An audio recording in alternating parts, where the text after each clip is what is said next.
Hello, my name is Colvin Blandford, and as a final presentation, I will be discussing the case of MGM versus Grokster.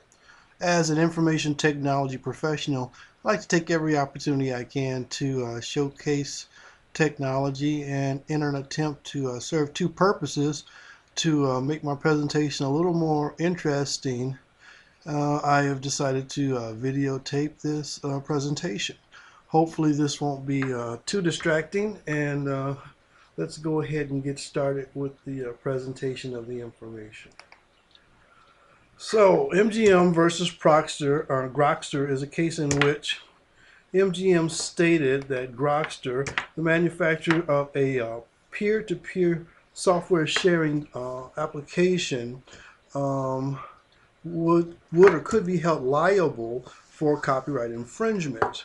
Basically, MGM and others in the entertainment industry felt that the company that produced the software should be held liable for what the end users were doing with the software. Previously, another company known as Napster had lost their case to produce a similar service and software, but it was under slightly different circumstances. Their software and service actually housed the files on their servers, and therefore they actually had the copywritten content and were sharing it with others. Grokster and the manufacturers of these new P2P or peer-to-peer softwares found a way to get around that by creating a software that created all of the technology on each individual's PC and on the peer PC only, and there was no server that actually ever held any of the content, any of the copywritten information. So they felt that the end user, if they chose to use it for illegal purposes, should be the ones held liable.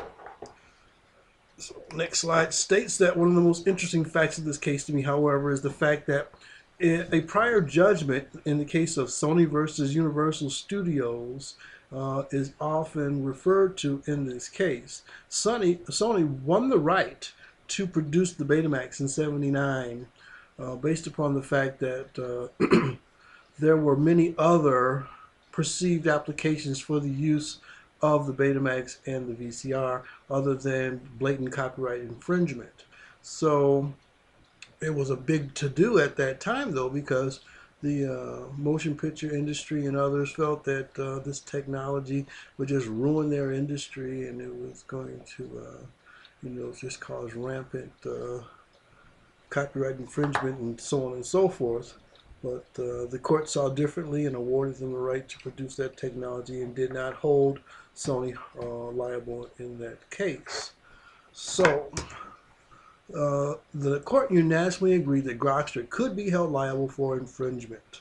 However, there was much disagreement over how this case differed over the previous Sony ruling. Grokster, as I stated before, contended that, well, they never stored any files, they never indexed any information, that the end users, if they so chose to use it for illegal purposes, should be held liable, not them. But the courts did not see it that way. Grokster countered that a negative ruling would prevent future development of that technology, and that would be a violation of their rights. But still, they were not successful in defending their position, and the Supreme Court did rule that they were liable of copyright infringement. So the bottom line effect of this ruling is that Grokster is no longer in business, and many of the other manufacturers of software similar to theirs, such as LimeWire, have scaled back or changed the way they're doing business, or they're going to quit doing business, they say. LimeWire states that they're going to discontinue distribution of their software in the near future, and that they have had to modify the way their software is distributed and installed. Basically, the end user has to click on an agreement that they will not use their software for any illegal purposes, such as copyright infringement. At this time, I'd like to show a retro Sony commercial from 1979.